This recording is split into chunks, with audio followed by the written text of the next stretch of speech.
What do you say, Ruby? What do you say? Huh? What's going on outside? What's going on out there? Huh? Let's see.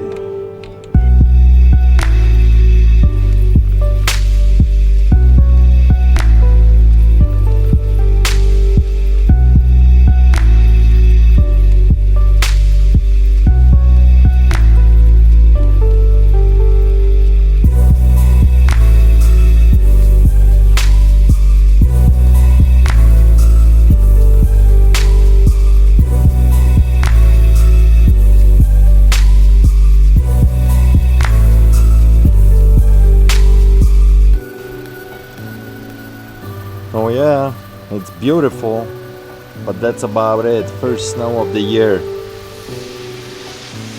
I hate winter. I really do. Bad for business as well. I want to show you guys a really cool item that we just sold. There we go. I love selling stuff like this, you know. We had it on eBay for about, I don't know, a week or so. Sold it for 80 bucks. It's 1917 large note $1 bill. These could be very tricky far as resale because it's all about condition. This one is not sealed in anything, not graded. So it's kind of hit and miss, you know. They can sell for 20 bucks or they can sell for $100. This one sold for 80 bucks. And if I remember correctly, we either paid $5 or $10. I want to say maybe 10 bucks for it. But it's always a risk with those, you know, if they're not graded. This one is not in the greatest condition. Maybe it doesn't show it on film very well, but it's got a ton of creases and stuff. But anyway, next year this thing is going to be 100 years old. Just very cool. Very cool. If I'm interested, you know, I'm not going to promise you anything over the phone, but I'll gladly come out, look at it, and if I'm interested in something, I'll make you an offer on it. No problem. No problem. All right, so I'll give you a call tomorrow. I'll give you a call about an hour before I head out just to give you a heads up that I'm on my way, okay? You're welcome. Thank you. Bye-bye. So I get these calls, guys, all the time. People call either the shop. This was actually a YouTube viewer. She's in Chicago. She saw my videos that I buy all kinds of stuff. And she gave me a call to come out to her house tomorrow to check out some different things that she wants to sell. They're selling a house. They're downsizing. They've been in a house for 40 years.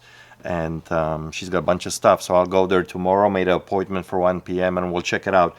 She did say right before we hang up on a phone, but please, when you come in, don't film me. I don't want to be on film. I'm like, okay, it's all good. But anyway, guys, what I want to talk about really quickly here is on my last video that I made, and I show you guys everything that I do. You know, I don't hide anything.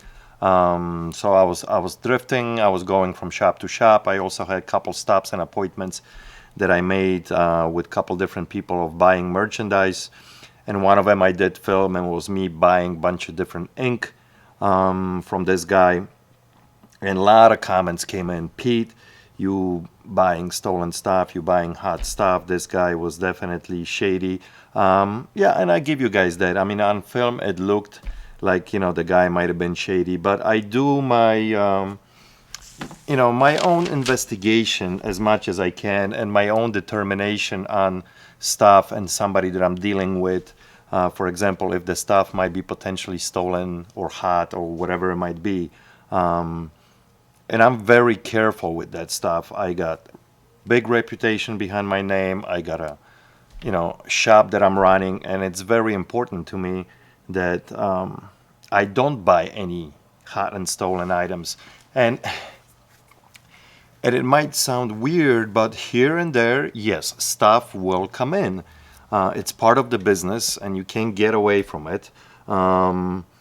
And I want to talk about it, you know, and the stuff that I bought from the guy, 100% legit. It actually checked out. The guy had a shop. in St. Charles, a printing shop that they went out of business.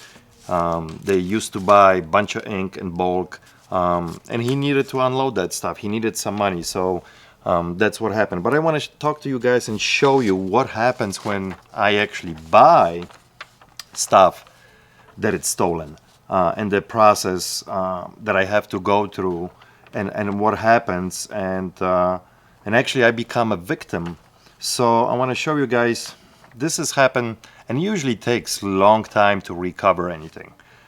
This is a case that happened like 7 months ago, and I just got this letter here from Circuit Court of McHenry County, because my shop is located in McHenry County, Illinois. This was a case that a computer came into my shop. Pretty expensive Apple computer, which is like $1,500 new. This thing was only a few months old, in excellent condition, and I bought it off the guy. He provided a state ID, knew his password, cleaned out the computer right here in the shop, everything checked out. A couple days later, cops show up with another gentleman, and they tell me that the computer is stolen. And the guy had original box, showing the receipt, serial number, everything matched. So as much as I want to do far as checking stuff out, when it comes in here and there, stuff will slip in and will still come in. And what happens next? Well, I become a victim, just like the guy who the computer was stolen from, okay? Yes, and I'm in a possession of stolen merchandise, but I have the correct paperwork. I know who I bought it from. There's a paper trail. Same thing when you buy it on the street. There's information. I have the guy's phone number. So, if anybody wants to do an investigation, they definitely can. So this is what happens. Police takes the computer away from me. I lose the merchandise and I lose the money. Now, I bought the computer for $500 of the guy. So now I become a victim and I'm pressing charges. I had all the info on the guy, so police went out, picked him up, charged him with theft of stealing the computer, and now I have an option. I can press charges. So that's what I do. Now this takes forever, okay? You gotta go to court. I lose money, I lose merchandise, and it's bad for business. And this is what happens. This is a letter showing. You guys can pause it if you want, and let me zoom in here. This is a letter, and this is the check that came from the court, showing that the case was for $500 against this gentleman, and what I got back, $160. That's what they were able to recover from this guy, and that's what I get back. So overall, I lose about $350. It's 7 months later. It's pain in the ass. I had to go to the court twice. So that's how it works. That's, and here and there, yes, stuff will slip in. Out of 500 items that I'm gonna buy, one of those items is gonna be hot. It's part of the business. And I'm very aware, of everything that it's happening in my business. When my guys buy stuff, when I buy stuff, when Adrian buys stuff, here and there stuff will slip in. It's just part of the game. So I just want to clear that up.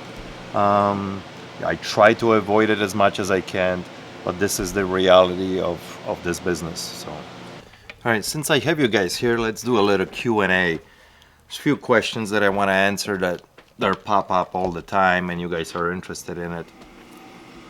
And sorry if you're gonna hear a little bit of background noise. My heater kicks on and off all the time, and it's right above us here, so hopefully that won't interfere too much. But one of the big questions that you guys ask me is it worth having a shop like mine, and if I would do it again, if I would start over again. You know what? Honestly, it's a hard question to answer. And the main reason for it is, yes, it's nice that stuff comes in and I get to buy some things, but far as selling stuff, I feel like I'm selling about good 60% of stuff online. So in that respect, yeah, it's nice that stuff is coming in, but far as the resale, internet is the way to go. E-commerce is huge these days. Now, if I would have to do it all over again, I probably still would. I would not get such a big place like I have right now, because the overhead will absolutely kill you. You know, you don't need to pay $5,000 a month. You know, that's what I pay for my space here. That's a lot of dough you gotta dish out. And then all the utilities they come in with it, and all the employees. If I would have to do it over again, I would get a little tiny place, like 1,000 square feet, you know. No employees, far as like anybody up front in a store. I would have had like 500 square feet designated for the store, and another 500 square feet in the back for warehouse, for like an eBay room. And really the only employee I would have had, or maybe a couple employees, is for processing eBay, because otherwise the overhead is just too big. I mean, it's nice that stuff does come in, but you just got to play it smart. And honestly, these days, if you know what you're doing, you really don't need a storefront. You know, there's enough merchandise there. There's enough stuff that you can source without really having a store. And if you will, location is the key as well. Don't open up somewhere in the middle of nowhere, because you do need that traffic and easy access. If you're gonna open up somewhere next to Walmart, you know, or McDonald's, or whatever there's a ton of traffic, that you get your exposure, and people can't just walk in anytime. You don't have to do extra advertising just to bring the foot traffic in. It's huge. It's always been like that in retail business. Location. So I hope that answers that question. One of the other question is, you guys ask me all the time, why do I ship bulky items? Because there's a lot less competition and there's good money in it. This is a carpet cleaner. It is pretty big, it is bulky, and it's going out. I'm gonna be shipping out to Pittsburgh, Pennsylvania. This thing is sitting right now on a scale, and it is 67 pounds. The guy messaged me, gave me his zip code, and I'm charging him $100 for shipping and handling on this. It's gonna cost me about $75 to ship this. Now I'm gonna dismount it. This upper part with the handle can be disconnected, folds down. I gotta go out tomorrow, grab a big box so this will fit in. Why not, guys? Why not? They're willing to pay for this. I got $100 in this cleaner, sold it for $450. You tell me why not? Little bit of work, people are willing to pay. Alright guys, so I packed another bulky item. I think this is gonna do it for today's vlog. I appreciate you guys watching. I hope I answered some questions and cleared up some things. Till next time guys, cheers!